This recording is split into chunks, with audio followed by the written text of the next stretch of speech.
കഴിയുന്ന അർജുൻ ആയങ്കിയെ കണ്ടെത്താൻ വ്യാപക പരിശോധന. കോഴിക്കോട് നാദാപുരം മലയോര മേഖലകളിൽ പോലീസ് പരിശോധന. ചുഴലിയിലും കൊക്രിയിലുമാണ് തിരച്ചിൽ നടത്തിയത്. ആയങ്കിയുമായി ബന്ധമുള്ളവരുടെ വീടുകളിലാണ് പോലീസ് അന്വേഷണം നടത്തുന്നത്. കണ്ണൂർ അതിർത്തി പ്രദേശങ്ങളായ ചെക്യാട്, വളയം മേഖലകളിൽ പോലീസ് നിരീക്ഷണം കർശനമാക്കി.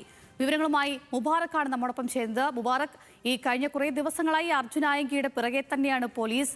അവരിങ്ങനെ സാധ്യമായ വഴികളിലൂടെ എല്ലാം ആയങ്കിയെ പിടികൂടാനായിട്ട് ഇങ്ങനെ ശ്രമിക്കുകയാണ്. പക്ഷേ ആ സമയത്തെല്ലാം ആയങ്കി ഒരു വശത്തിരുന്ന് സമൂഹ മാധ്യമങ്ങളെല്ലാം സജീവമാവുകയാണ്. ഇപ്പോൾ നമുക്ക് ലഭിക്കുന്ന സൂചന അനുസരിച്ച് അദ്ദേഹത്തെ ഉടൻ പിടികൂടാമെന്നാണ് നമ്മൾ കരുതുന്നത്. അഞ്ജലി, അതായത് വലിയ രീതിയിലുള്ള പരിശോധനയും ജാഗ്രതയുമാണ് പോലീസിന്റെ ഭാഗത്തു നിന്നുണ്ടാകുന്നത്. ഇന്നിപ്പോൾ നാദാപുരം, വളയം മേഖലകളിൽ പോലീസ് ശക്തമായ പരിശോധനകൾ നടത്തുന്നുണ്ടെന്നുള്ളതാണ്. ഈ അർജുൻ ആയങ്കിയുമായി നേരിട്ട് സൗഹൃദമുണ്ടായിരുന്ന വ്യക്തികളുടെ വീടുകൾ കേന്ദ്രീകരിച്ചാണ് പോലീസ് ഇപ്പോൾ കോഴിക്കോട്ടെ പരിശോധനകൾ നടത്തിക്കൊണ്ടിരിക്കുന്നത്. ഈ മലയോര മേഖലയായിട്ടുള്ള ചുഴലി, കൊക്രി തുടങ്ങിയ പ്രദേശങ്ങളിലെല്ലാം പോലീസ് സംഘം നേരിട്ട് തന്നെ എത്തി വീടുകളിൽ പരിശോധനകൾ നടത്തിയിരുന്നു.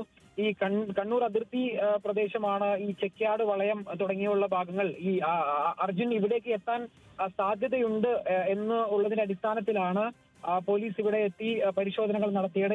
ഈ പ്രദേശത്താകെ പോലീസ് അർജുൻ ആയങ്കിക്കായി വലവിരിച്ചിരിക്കുന്നു എന്നുള്ളതാണ്.